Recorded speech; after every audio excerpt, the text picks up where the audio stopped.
Hello everyone, welcome back to my YouTube channel. In this lecture, we are going to study the granular subbase and the different grading of granular subbase. So granular subbase is a layer of a flexible pavement. In this lecture, we will cover it detail as per IRC and MORTH. In the flexible pavement lectures, we have already covered the difference between the dense bituminous macadam and bituminous macadam. And we have also covered the difference between the bituminous concrete and semi-dense bituminous concrete.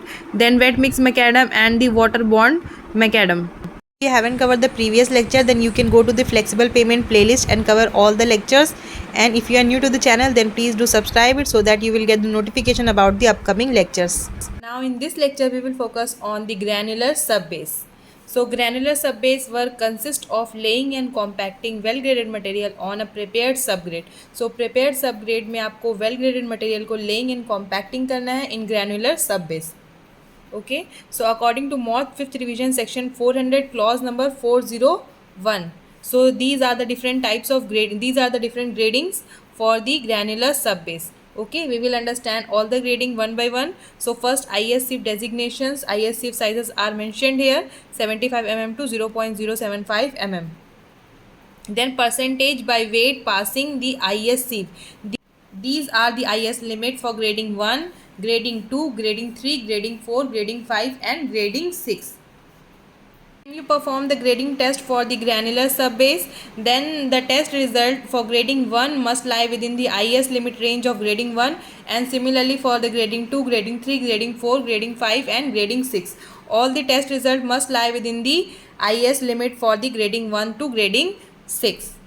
Next is the table for the physical requirement for materials for the granular subbase. Remember the limit, okay, the limit for the different tests. For example, for the aggregate impact value test, it is 40 maximum.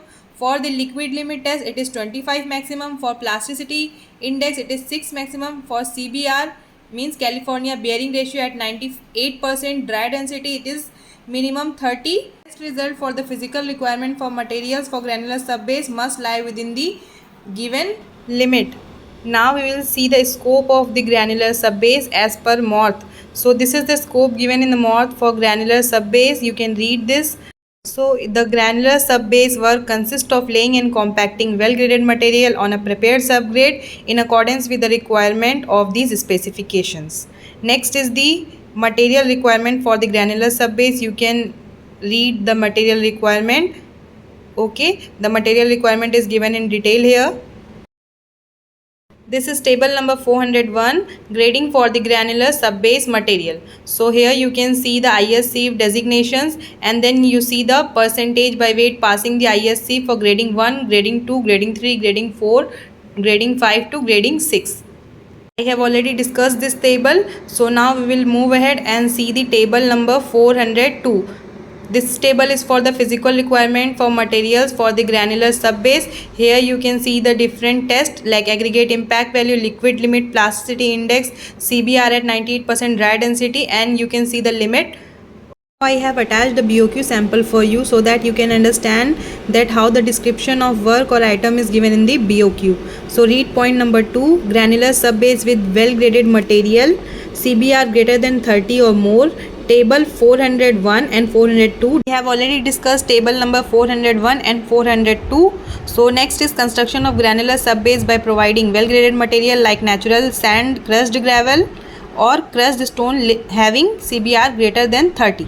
Spreading in a uniform layer, mortar grader on prepared surface, mixing by mix in place method or plant mix method at OMC. Compacting with the vibratory roller of 80 to 100 kilonewton static weight to achieve the desired density. Complete as per clause 401 of specifications. In this BOQ, table number 401 and 402 are mentioned and clause number 404 of specification is mentioned. I have already explained what is table number 401 and 402 and clause number 401, so you can understand all these terms. I have attached the BOQ in every video so that you can understand the description of work, table numbers and clause given in the BOQ. So this is all about the granular subbase. So if you find this video useful, then you can appreciate the effort by like, share and subscribe. And if you have any query, you can ask in the comment section, and you can also give your feedback in the comment section. Thank you for watching. Thank you.